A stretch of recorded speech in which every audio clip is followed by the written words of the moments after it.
3x plus 3y over x squared minus 2y.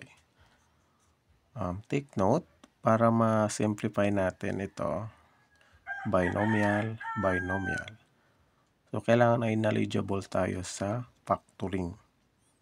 So, itong numerator, pwede itong i-factor by common monomial factor. And ito naman ay the difference of two squares. Kaya sabi ko nga, kailangan alam nyo kung paano, may mastery kayo sa factoring para ma-simplify natin to. Okay, gamitan natin ang common monomial factor, 3x plus 3y. So, yung GCF dito ay 3. Yung common. Yan. So, divide natin.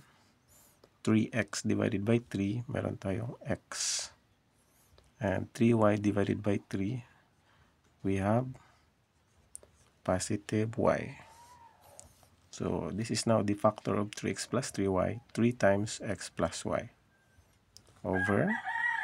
So, kunin naman natin ang factor nito, x squared minus y squared. So, balikan lang natin yung the difference of two squares.